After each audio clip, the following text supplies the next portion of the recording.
정치 외교적 문제와 별도로 일본은 그들 스스로 시나리오가 일본 사회에서 뜨겁다고 평가합니다.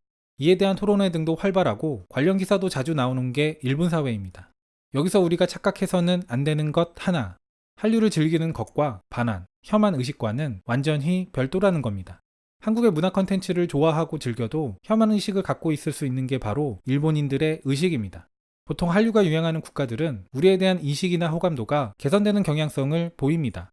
이는 한류 관련 연구 자료를 통해 증명되며 외신을 통해 그 일면을 엿볼 수 있습니다.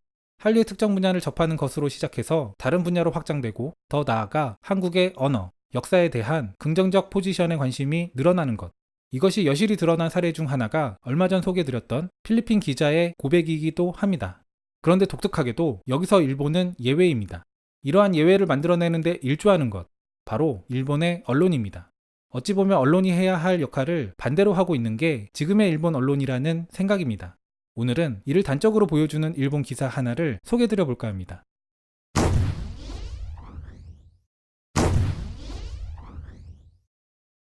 우리나라는 이미지 제고 전략의 일환으로 매년 정부 차원의 국가 이미지 현황 조사를 합니다. 2018년 현황을 조사한 가장 최근 자료. 일본은 한국에 대한 평가, 관심도, 호감도를 비롯한 모든 수치에서 꼴찌입니다. 한국인에 대해 무려 40%가 비호감이며 호감은 20%밖에는 안 됩니다. 반한 감정이 높다고 잘 알려져 있는 중국. 그들은 사드 사태 때 격렬한 반한 감정을 표출하기도 했었습니다. 그런데 그런 중국인들조차도 호감이 비호감을 월등히 앞섭니다. 일본은 비호감도가 호감도를 앞서는 유일한 나라이며 그 수치도 다른 국가를 압도합니다. 개인적으로는 일본인들을 탓하고 싶지는 않고 나라를 뚝 떼어 다른 데 갖다 놓을 수 없는 만큼 장기적으로는 좋은 관계로 발전시켜 나가는 게 좋지 않을까, 그런 생각을 갖고 있습니다.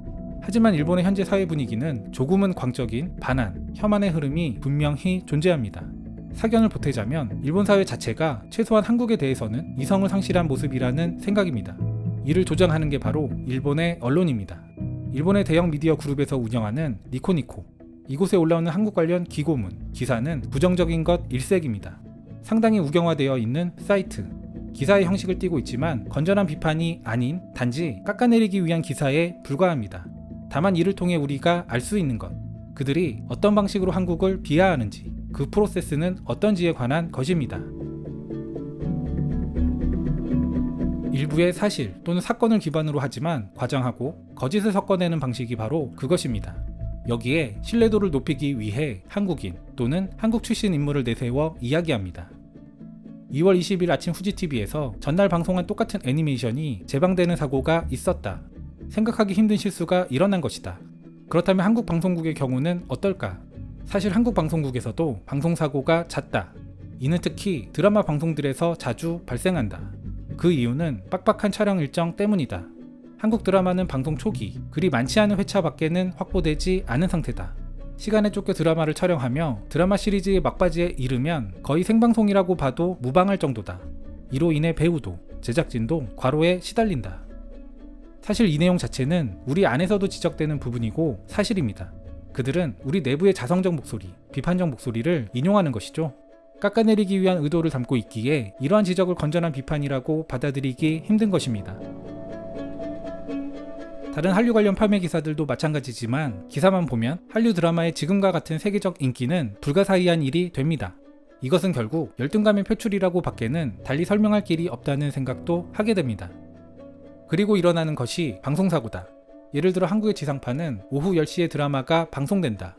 하지만 방송 직전까지 촬영을 하는 경우가 많아 드라마 방영 시간까지 편집을 완료하지 못하는 것.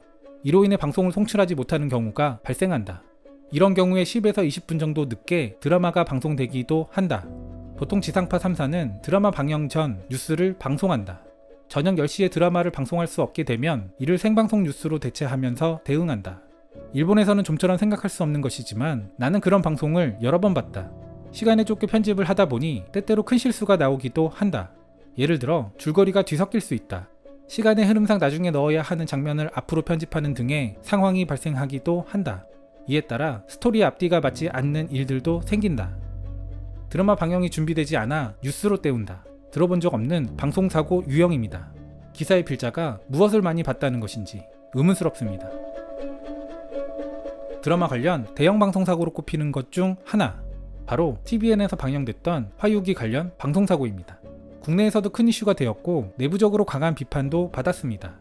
그나마 배우들의 열연으로 기본적인 시청률 확보에는 성공한 드라마가 화유기입니다.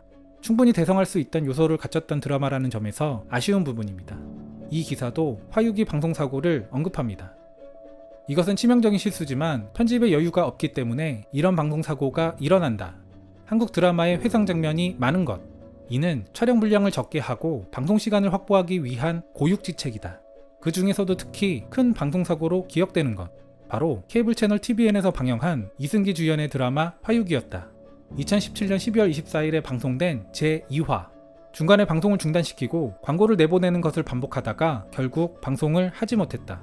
TVN은 편집 작업의 지연을 인정했다. 특히 CG 처리에 시간이 걸려 드라마를 완성시킬 수 없었던 것이다. 이러한 방송사고를 방지하기 위해 여유 있는 촬영 일정이 필요하지만 지금의 한국은 그것을 할 수 없는 것이 현실이다. 이 기사는 반항 기사들의 생산 양태를 여실히 드러냅니다. 기고자는 제일교포 2세. 기사는 화유기의 사례를 들었고 상당수는 국내에서 비판받은 내용들에 기반합니다. 한류에 대해 그들이 비판한 내용 하나하나를 따지는 것은 사실 별 의미가 없어 보이기도 합니다.